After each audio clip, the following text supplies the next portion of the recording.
My Member of Parliament, Kuria East Maisori Kitayama, his performance as per to now, to me, I can give him a D. What Kitayama right now is doing is leaning on the clanism aspect.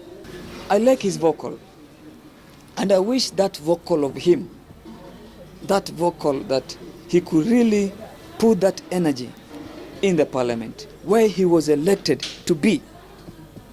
He was not elected to be vocal on the matangas and on other barazas.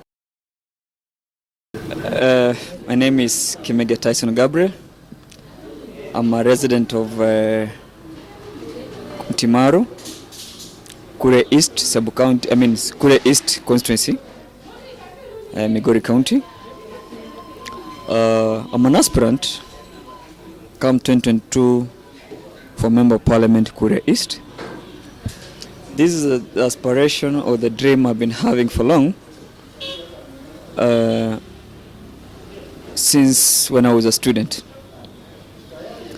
Being from University of Jomo Kenyatta when I was a student leader, I came back home 2013 when I was the campaign manager Kuria East Machage for the Senate in ODM. 2017 I contested as a Member of Parliament for Kuria East in ODM ticket. Unfortunately, I lost during nomination, coming second with votes of 4,800. So that dream still there. Come 22 now, I want to really exercise fully. There are three things that really pushing me to be a Member of Parliament for Kuria East. One, I'm purely on representation on the issue of vulnerables, family and vulnerable community. The people vulnerables really touches me because these ones gives me the background where I've come from. This is orphans, this is widows, this is person with disability, kind of that. And it's for that reason sometimes with my own little resources, I've gone further, even constructing people's homestead. Another thing that really pushes me for this is to register it. I really feel there's some laws that really need to be kept in the house for the purpose of my community. The land of the laws like land. Kuria right now, we have the land within the Transmaras called Kwabere Kuria, which has been stagnant. Those are the things that right now should be pushed by a Member of Parliament because it's our land. Another thing, it's all about education, because when we have education, when a community is well educated, that education combat anger, combat crime, and combat a lot of things. So those pillars have got a reason as to why I'll contest come 2022. The last pillar now is come to community welfare. That is in terms of amenities like water, the environment itself. Because as a Member of Parliament, I can't say that I'm coming to give you money. There is no basket that I'm going to fish money to bring the community. So the representation to registrate and to oversight the government issues on the ground. And I want the people of Kuria East, my people, all along from the 5 wards, to see the aspiration, the dream that I have. That despite that I failed during nomination, I've been a very key consistency. From 2017 up to now, I built schools from my own pocket, either from my own pocket or through friends' finance. My aim is that within the end of CAM 2022, I should have covered 5 wards, at least 5 wards. Right now, I've gone to secondary school, which is now in Marwa East. I did Bishop Anyoro Secondary School, which is in Nyabasi, which is in Marwa West. I've done dormitory for the handicap, which is Komotobo, which is in Nyabasi West. And there's a project which I'm here to do in Nyabasi East this year. However, this year I'm not expecting to do much in Nyabasi East, but I want to give water at Koromangucha for the purpose of women. That's where I really want to invest that. Come this year, I also want to put a school at Kuria East ward. The venue or the area, it will be determined by the locals. That's in terms of education. I have 25 students that I'm sponsoring, partially. I can't say fully, partially. From secondary schools to university. From 2017 to now, when it's come to the issue of wheelchairs, person with disability, I've been there giving wheelchairs where I can. I've tried to lobby through the National Council of Persons with Disability. I've even bought my own wheelchairs and tricycles. Another thing that I've done is that I've built houses for people who are in need. That one, I can't say many, but at least in every ward I've touched someone's in terms of houses. When it comes to the youths, in terms of the aspect of my sports, really, the coexistence in Nyabasi, in Kuria East is very key. I want to compact the clansism. We have three wards, three clans. That is Kokiaraka ward, which is occupied by the Wakira. We have Nyabasi East and Nyabasi West, that is occupied by the Nyabasis. And we have Marwa East and Marwa West right now, which is occupied by the Wairegis. Now, I want to compact that. And to compact that, I've come with a mechanism that bring the sports to the youths. I've been going around. I started with the Nyabasi West.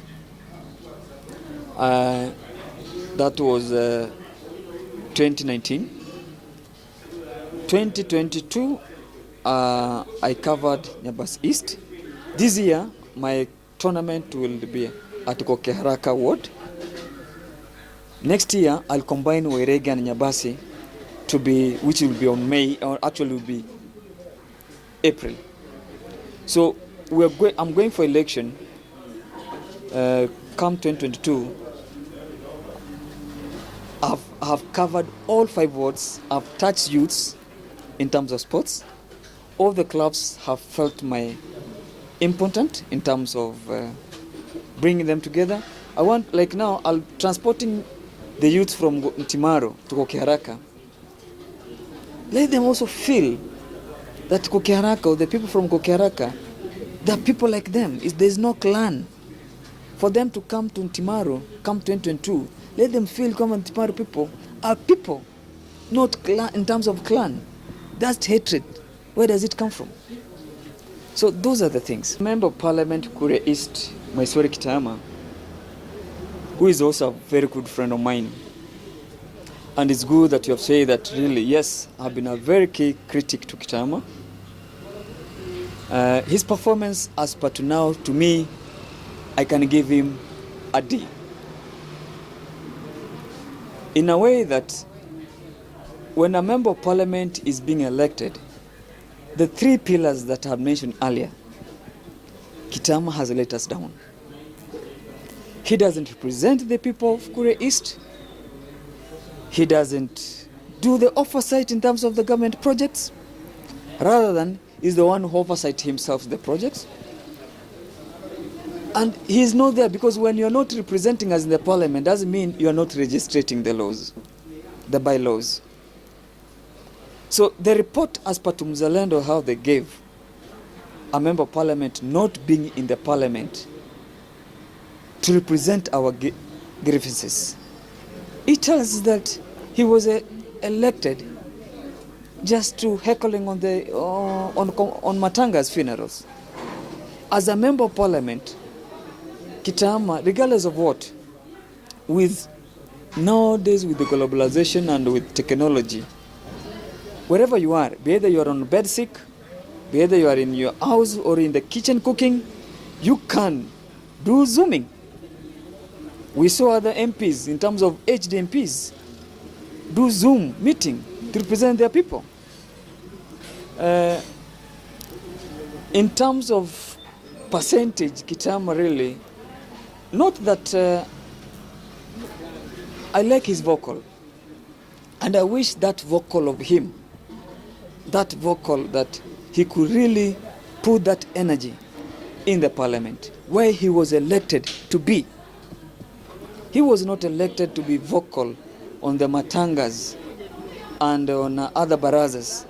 Several times we have crashed with him. He has crashed with me. And the reason why sometimes I tell him that we have local leaders. So come to the issue of development. The same member of parliament, he was not in the house. He's saying he was on the ground doing development. On the same report, again Mzalendo, among of 290 MPs, grading him to be the least performer it was number 270. So you are not on the ground, you are not in the assembly. So where are you? And you are collecting taxpayers' money. So those are the things that I feel that we need to be looked into. We need to be looked into for purpose of Kuria East to be well represented where it belongs. And mark you, brother. For example, if you remember Machage, as Machage was not doing well on the ground, but Machage put Kuria to be the peak because the man could be vocal in the house, not in the villages.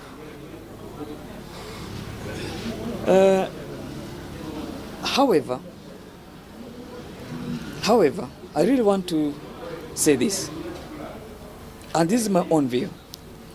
Kitayama, come 2017, he was not the best candidate for the Kuria East people.